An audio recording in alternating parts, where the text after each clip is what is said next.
Hello and welcome to Cricket Happenings, dear friends, subscribers. Yes, I'm a bit under the weather as far as my throat is concerned, but still, I'm going to manage this cricket show.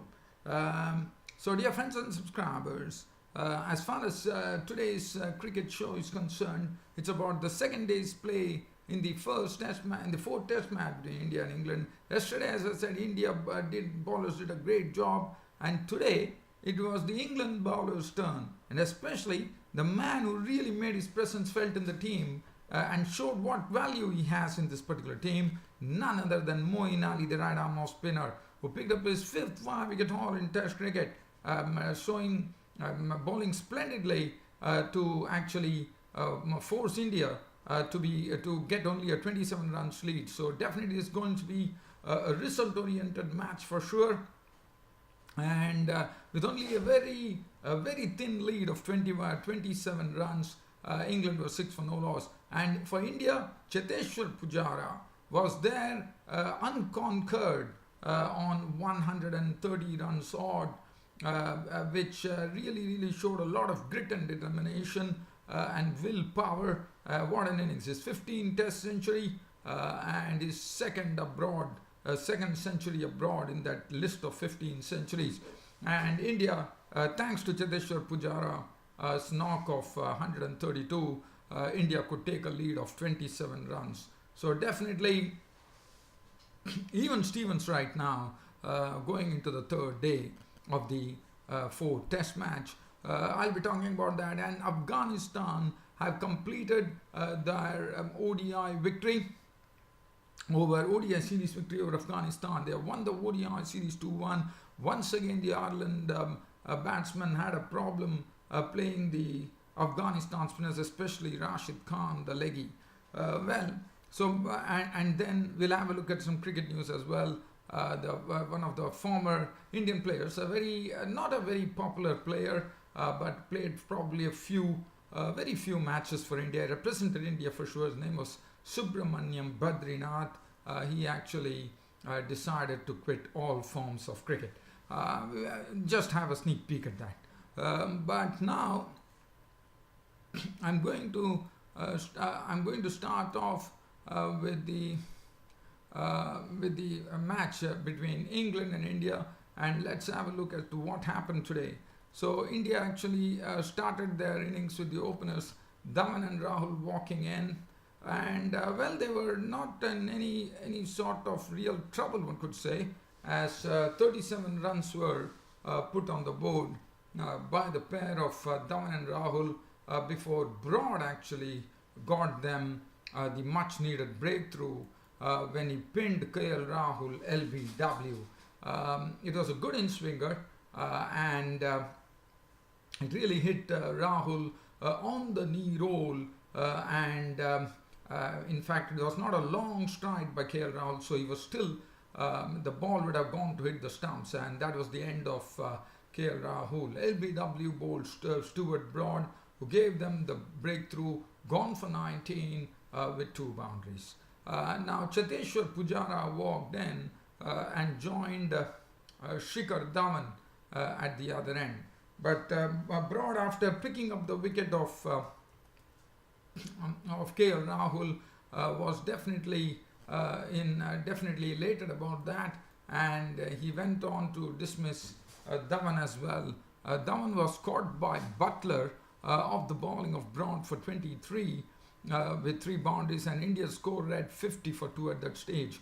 Now this was a ball which it was a nice delivery from Stuart Broad, basically tempting Dhawan into his stroke there, and he actually wanted to push the ball, Shikhar Dhawan, but the ball kissed the edge of the bat, and Butler's gloves neatly nestled into it. And that was the end of Dhawan. Caught Butler bowled Broad 23, 3 boundaries, scored 50 for 2 for India. Now we had the Indian captain walking in to join Cheteshwar Pujara, and now really began a real examination, as Pujara was, Kohli did not take a long time to get off the mark, and he scored a boundary in the in 2 deliveries itself. As far as Cheteshwar Pujara took 36 balls to score his first boundary, but after that Pujara was really tested. Joe Root had a nice field for Pujara, forcing him to play the hook shot, and he resisted very well, but in one of those instances he definitely went to try to hook Ben Stokes and copped a blow on his helmet and on his temple, I suppose, and then Anderson also hit him on the back of his head. So Pujara, it was a sort of an innings of real grit and determination. At the other end, it was Virat Kohli, who also was a bit rattled by one of the Ben Stokes bouncers that really hit him on the forehead. But Pujara and Kohli really, stuck it out there very well and slowly carried the Indians scoring further, and they put on a 92 runs partnership for the third wicket as everything was going on. And Cheteshwar Pujara definitely had an examination, but he really stood the examination very well. He really defended very well. He knew where his off stump was, and it was really good to see that Pujara was getting into some bright form here. And then, but Sam Curran, who came into this team, came in and picked up the most vital wicket, and that was of the Indian captain Virat Kohli. He got a ball that he slanted across Kohli, and Kohli probably could have actually left it, but Kohli, as you know, normally he pushes with soft hands, and that's what he precisely did. He had a nick, and Cook at first slip took a low catch, and that was the end of Kohli. Kohli was gone. Caught Cook ball, Curran 46 with 6 boundaries. Now the Indian score reading 142 for 3 at that stage. 142 for 3. Well, things were still under control for India, with Pujara still there and a lot of batting yet to come. But then after that, once Virat Kohli was out, that was the only good thing that happened for India as far as the batting was concerned today, with the 92-run partnership. But after that, it was Moeen Ali taking over. But before that, Stokes actually sent back Ajinkya Rahane by getting him LBW for 11 with 1 boundary. Now this was a very big in-swinger from Ben Stokes, and it was very well done by, I thought it was basically Rahane was shaping to actually play it onto the onside, and the ball actually hit him on the pads, and Rahane was a goner. LBW bowled Stokes for 11, but after that it was a total Moeen Ali kind of show, as Moeen Ali and Rishabh Pant had come into bat. Cheteshwar Pujara, on the other hand, was doing his duty very well of blocking the balls, and also not really allowing any loose ball to be spared by really spanking them hard. He was also using the feet very well to the off spin of Moeen Ali as well. But Moeen Ali really started putting a spanner into the works, as he started with the wicket of Rishabh Pant. Now Rishabh Pant was scoreless for 29 deliveries. Normally he's an aggressive bloke. You know that he was the only person in Test history to have hit a 6 on Test debut of the very first ball that he faced in international cricket. And Rishabh Pant was kept scoreless for 29 balls.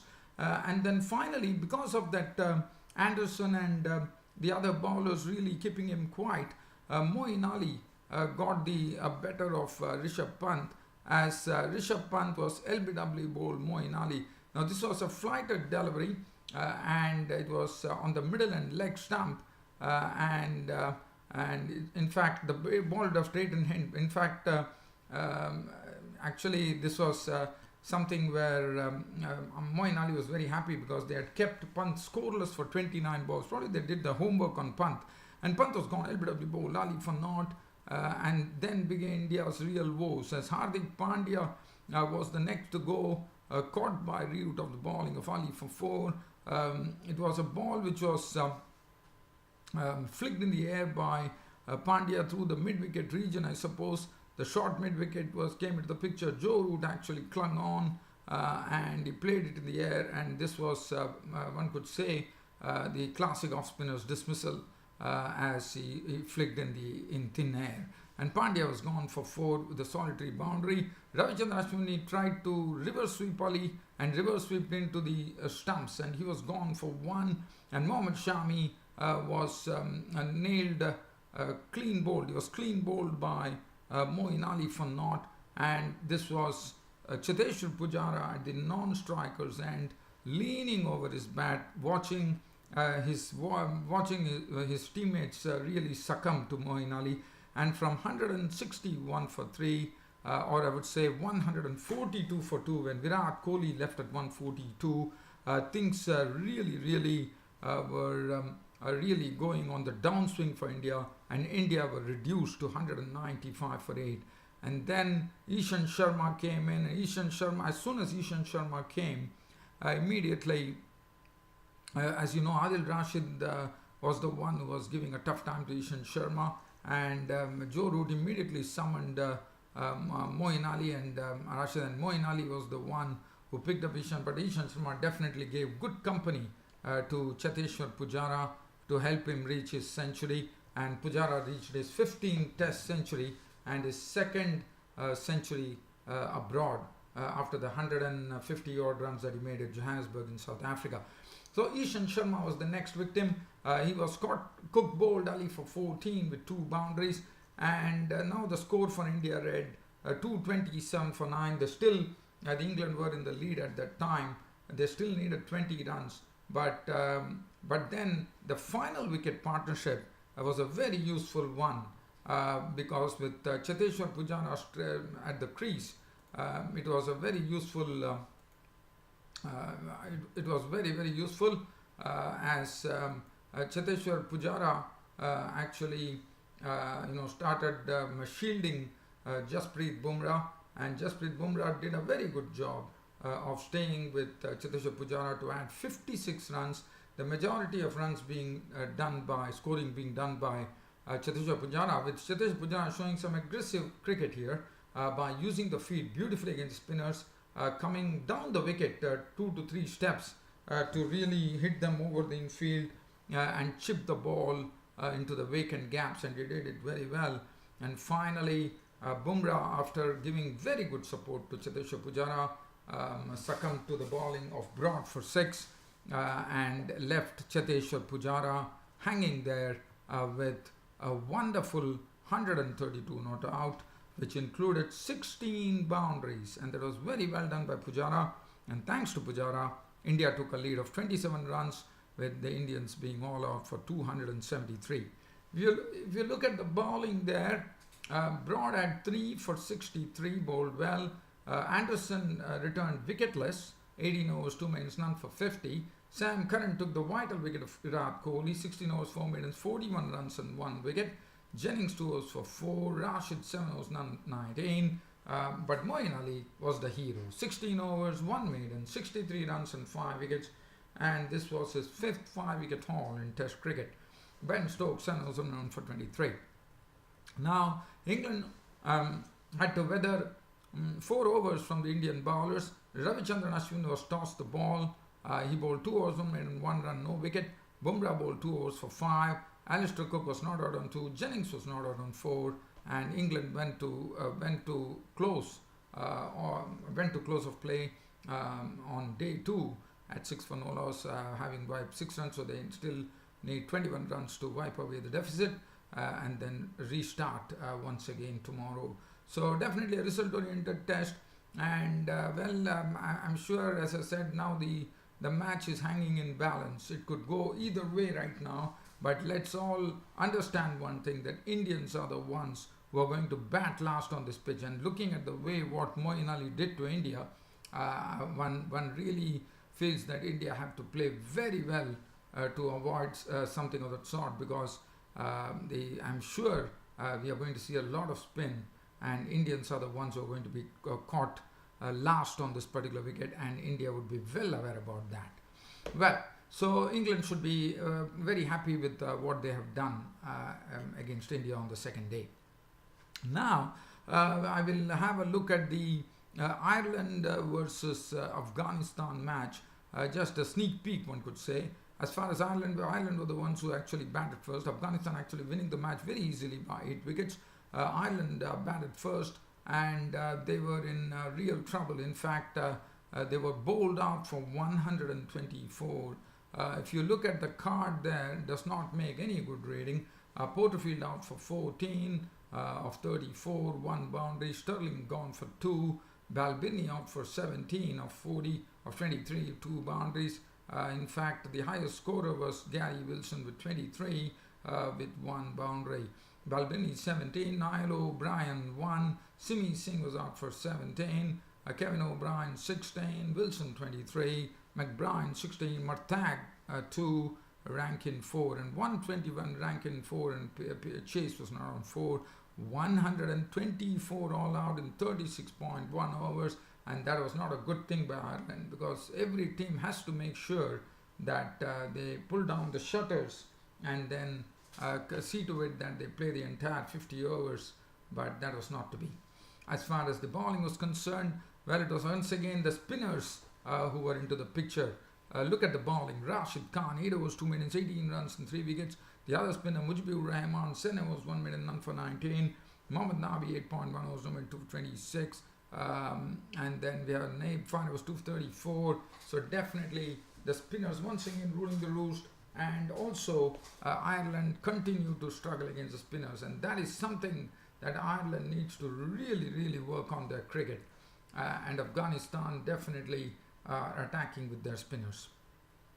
As far as Afghanistan were concerned, once again Mohammad Shahzad, who had a very bad series, failing in all the 3 matches, as today he was scalped by Rankin for just 1 run.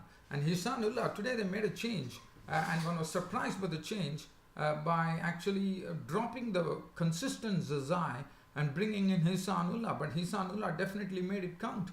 In fact, he got a 50, and a very well grafted 50 at that. He was there when the victory came for Afghanistan with a compact innings of 57 unbeaten runs of 62 deliveries, which included 6 fours and 2 sixes. Rahmat Shah made 33 of 35 deliveries, 5 fours. Hasmutullah Shahidi was there with Hisanullah to take them to victory, as he was not out on 34, 44, 5 boundaries, 127 for 2. Game over, and Afghanistan took the series 2-1. So that was as far as Afghanistan was concerned. Martag 1 for 39, Rankinson was 1 for 30, Chase 1 for 33. There was not much of any penetration from the Irish bowlers, defending a very, very low target. 4 point, in fact, in 23.5 overs flat, Afghanistan completed the formalities. Andy McBride 1 for 25, and the ODI series was done and dusted. Rashid Khan was named player of the series for his wonderful bowling, and rightly so. Now, just wanting to touch on some news, very, very quick news, and we are talking about the former Indian player who has scored really prolifically in the Indian domestic career. His name is he was the former Tamil Nadu captain. His name is Subramaniam Badrinath. Did not play a lot of matches for India. Probably played a very, very few matches, probably 4 or 5 matches if I'm not wrong. On his 30th birthday, on his day after his 30th birthday, he has retired from all forms of cricket. As you know, Badrinath was also part of the Chennai Super Kings, along with under MS Dhoni, as you would remember, and he was a good contributor, let me tell you that. But finally, it's Badrinath who has decided that it's time for him to hang up his boots totally, and that's what he has done. Subramaniam Badrinath. Just talking about Subramaniam Badrinath, one would remember he made his ODI debut against Sri Lanka in 2008 in Sri Lanka, where Sachin Tendulkar had an elbow injury, and he did well. In fact, in that particular match, he made an unbeaten 27. As I said, he only made, probably played only up to 10 matches or so, well, as I said, he did not get a lot of chances, and it was, if you look at it, he played in the IPL, he represented CSK, the Chennai Super Kings, but definitely he was someone who would be really mentioned in cricket as far as Indian domestic cricket is concerned, because he really scored very well in the domestic cricket tournaments. Well, dear fan subscribers, it was a pleasure bringing you this daily cricket show, but I know that have been under the weather, but somehow I have managed to eke out this eke out on this cricket happening show. Thanks for your company as always, and your support is the one which is bringing me back to the cricket happening show time and again. And with this being said, it's time to sign off on this cricket show, but promising you that on Saturday the cricket show would definitely be up. So that's it from me, your host Ram, for today, and I'll be talking to you about the third day's play in tomorrow's show. So thanks, and I finally sign off. Thank you.